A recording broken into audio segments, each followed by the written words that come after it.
Hello guys, welcome back. This is RandoGEEK. Alright guys, so we have an article here from Fierce Wireless. I'll be sure to put the link down below in the description for you. But it's regarding T-Mobile, so we have an update with the company, and it looks like they're going to be cutting its workforce by 7%. So that's about 5,000 jobs they're saying. So let's read more about this article so we can get some better information as to what's really happening here. So there was a letter sent to employees today by T-Mobile CEO Mike Sievert saying that the workforce reduction is not about foisting more work on fewer people.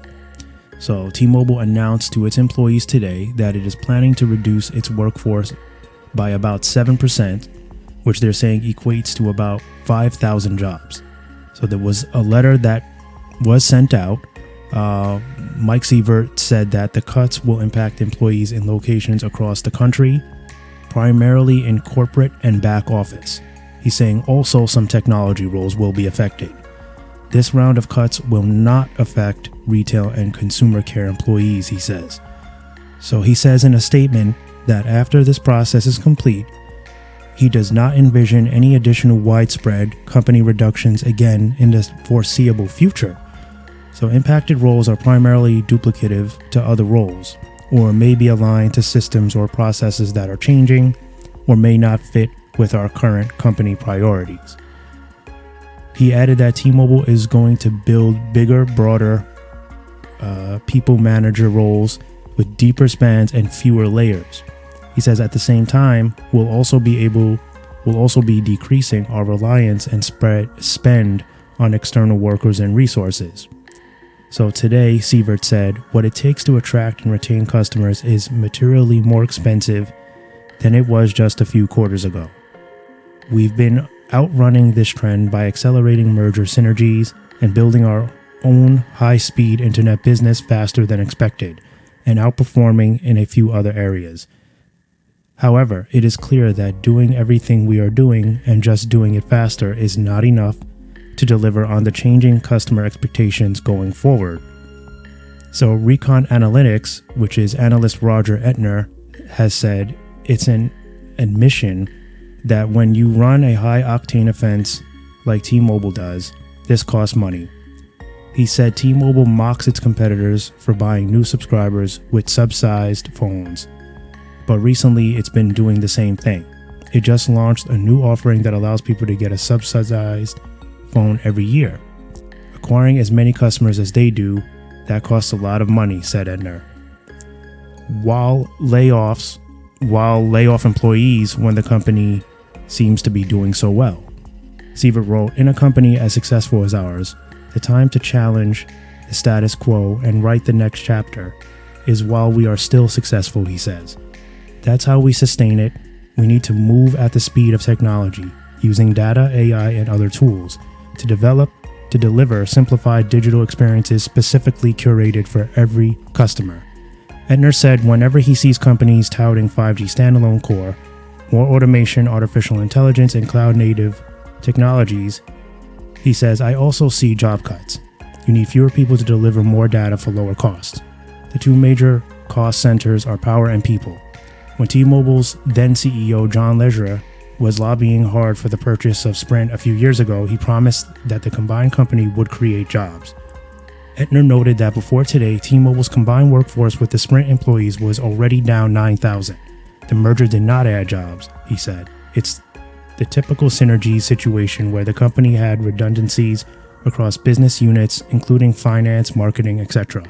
In his letter to employees, Sievert said that the workforce reduction is about reprioritizing our work and doing it differently, not about foisting more work on fewer people. In its 8K filing today, T-Mobile estimated that it will incur a pre-tax charge of approximately $450 million in the third quarter of 2023 related to the workforce reduction. It's holding its previously issued guidance for fiscal year 2023. All right, so it's pretty plain to see that based on what we've just read, T-Mobile will be laying off a majority of back-end users that will most likely involved or associated with Sprint. That's what it sounds like to me. They're saying that a lot of these areas of where these employees work, there's going to be a change with it, right? So that to me tells me there's departments that were inherited through Sprint. We've seen this with a number of companies. They'll leave them around for a while because it takes time to restructure systems and processes. You need people that are educated. Basically, the employees that were working with Sprint, you need to hang on to them because they know how to do the job. And you don't want to just quickly migrate everybody over to a new system and make all these changes and scare customers away. And it will just disrupt business overall. Also, it takes time. You have to get programs created by developers and, set up automation processes. And that's exactly what we're being told in this article here. It takes time to do that. But rest assured that when, a large company like T-Mobile finally does get things on its way, this is what we can expect: job cuts. So T-Mobile has not been shy about, tampering with automation. I've said it in a number of news reports. Anytime I hear any of these companies laying off people, they're definitely looking for automation. It's just more cost effective for them. Now, Mike Sievert says that he doesn't see any more job cuts for the foreseeable future. I don't think that's necessarily true. I think we'll see more, but maybe they figured out a way to kind of reduce it, or at least for a while. But I guess we'll have to wait and see. But if you're asking me, this sounds like it's the majority of former Sprint employees, old positions that are just not needed anymore because they're not operating under Sprint anymore. They've cut ties. We know this. And we've just recently read, a couple months ago that, Sprint will be officially done coming very soon.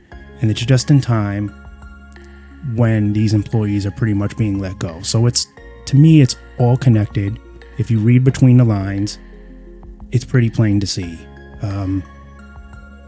Anything that's current for T-Mobile's company and nothing to do with Sprint, I don't think they need to cut those jobs right now. I think eventually we're going to see more reduction in retail locations and customer service. That's definitely going to come. That's why I don't agree when he says we won't see any layoffs in the foreseeable future. I don't agree with that. I think it might take a little time because I think he's definitely going to be going for that.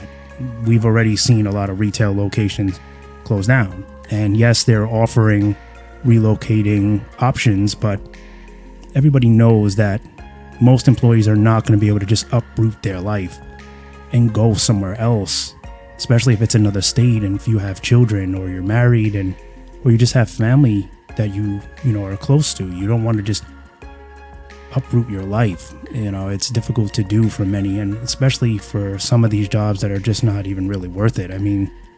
You work in a retail store location at T-Mobile.